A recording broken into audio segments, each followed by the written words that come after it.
Welcome to the channel. My name is Dr. Gyesie, transformational coach here at Inner Manage, where we help folks transform, optimize, and heal their lives right here, right now. Today, we're going to be talking about the alchemy of forgiveness, how to transform pain into power after escaping narcissistic abuse. So to start with, it's important to recognize that forgiveness isn't just an act, it's an alchemical transformation that turns emotional lead into gold. So for empaths trapped in the web of narcissistic abuse, forgiveness is the key that unlocks liberation and is the portal to personal power. This journey is rooted in neuroscience, psychology, and spirituality, and the wisdom of ancient texts, offering insights that will empower you and heal. So stick around until the end. So to start off with, let's talk about the anatomy of forgiveness, what it really is. At its core, forgiveness is an active process of reclamation. It really is. It has distinct elements that, when understood and practiced, become a powerful tool for healing. And it starts with one, acknowledgement of the pain, which is the first step, owning the full extent of the harm that was done to you. This requires courage, a lot of courage, particularly as empaths work hard to suppress the pain and to maintain harmony. And the second is detachment from the emotional charge. Forgiveness doesn't mean forgetting. It simply means severing the emotional ties that keep the pain alive. And then it's important to recognize that there is empathy without submission. In other words, understanding why someone acted the way they did in narcissistic abuse helps dissolve the resentment, but does not require tolerating further abuse. Then all of this leads to transformation, where the pain becomes wisdom and the wound of your abuse becomes a source of strength.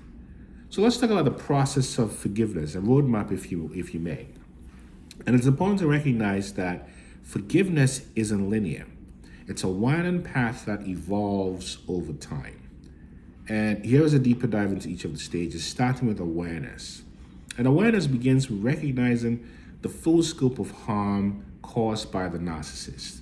This is especially critical for empaths who may downplay or justify abusive behaviors due to our compassionate nature. In fact, I decline ones who describe the revelation of her partner's covert narcissism as waking up from a dream. Awareness starts this process of healing. Then the second is emotional release, which means pent-up feelings like sadness, frustration, anger, self-hate, etc. must be processed. And methods like somatic experiencing, which is body-based work, or breath work, which is mindfulness of the breath, and pranayama, help release these emotions from the body where trauma is stored. What's the proof? Research from Dr. Bessel van der Kolk in the book The Body Keeps Score shows that unprocessed trauma manifests as chronic tension and illness. And in fact, we also know that the National Institute of Health has research that shows that most diseases have emotional roots, you see. Then the third is perspective taking. In other words, forgiveness becomes possible when you recognize that the narcissist's actions stem from their own unhealed wounds. And we know that the Dalai Lama teaches that understanding others' suffering is a path to compassion, even for those who harm us. Then ultimately, there is the decision to forgive, recognizing that forgiveness is an act of will. And by choosing to let go, you prioritize your freedom over holding on to resentments. And then finally, there's integration and vigilance. In other words, forgiveness doesn't erase the memories. Triggers will arise, for sure they will, but with practice, you can respond with peace rather than reactivity. So let's look at forgiveness through a historical perspective, right? So we know in the Buddhist cosmology, particularly in the sacred text called the Dhammapada, the Buddha emphasizes that hatred cannot be ended by hatred, only by love. Therefore, forgiveness interrupts cycles of karmic retribution, you see.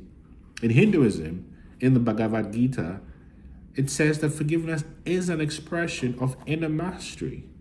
allowing the soul to transcend human pettiness. Profound. And then in the Christian cosmology, Jesus' radical command to turn the other cheek demonstrates that forgiveness isn't for the weak, but for those who choose divine strength over vengeance. This is how Mahatma Gandhi brought down the British Empire. So from a psychological perspective, we know forgiveness is now recognized as a cornerstone of mental health. Right? There's enough research that shows that forgiveness significantly reduces symptoms of anxiety, depression, and PTSD. And also from an indigenous perspective, many indigenous cultures prioritize reconciliation through practices, for example, like the Navajo peacemaking process, which focuses on restoring harmony over punishment. So what does forgiveness achieve? What's the science and spirit of letting go? Well, the first thing it gives is emotional freedom. By forgiving, you stop playing the same painful narrative in your mind, freeing up energy for joy and growth. Because there's research that shows that forgiveness reduces rumination and stress. Then there's physical healing. The stress of holding on to resentment wreaks havoc on the body. Forgiveness reverses these effects. In fact, forgiveness reduces or lowers cortisol levels, reduces inflammation, and strengthens immunity. So there are real health benefits to forgiving. Then spiritually, it enables energetic closure. For empaths, forgiveness is an act of severing psychic cords with the narcissist. It really is. And these energetic ties often keep empaths trapped in cycles of samsara, guilt, shame, or obligation. And ultimately, forgiveness is a rite of passage for spiritual growth because it helps to initiate the empath into one's higher purpose. Narcissistic abuse then becomes the crucible in which the true gifts of the spirit are forged. So let's think about physiology of forgiveness and inside-out perspective. One, we've talked about stress reduction. It calms the amygdala, reducing fight or flight responses. One, it leads to improved heart rate variability as a marker of emotional resilience. Then there's also the notion of neuroplasticity. By practicing forgiveness, the brain forms new pathways that favor calm and clarity over anger and reactivity. So why is forgiveness the ultimate hack for escaping narcissistic abuse? One, it's because empaths feel trapped by their compassion with narcissists exploit, and forgiveness is the ultimate hack because it shifts the power dynamic. How does it do that?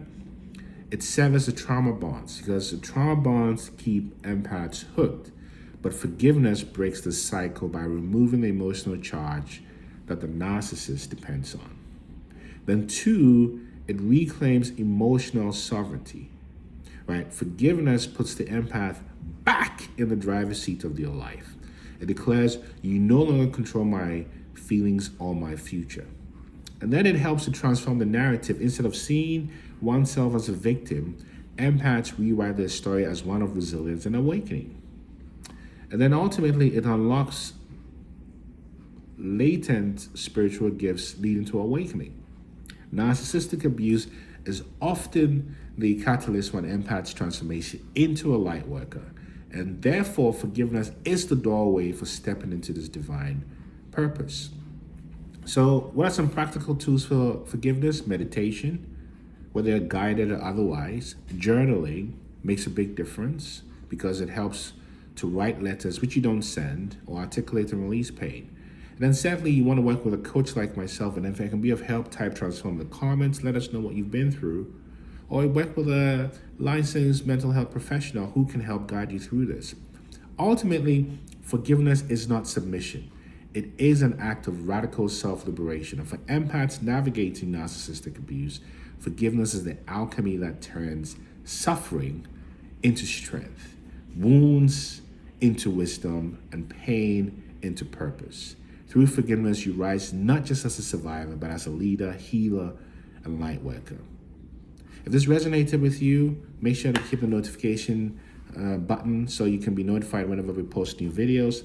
Like, share, and subscribe to the channel, and recognize that forgiveness ensures there's absolutely no one like you. Keep shining, keep forgiving, get wise.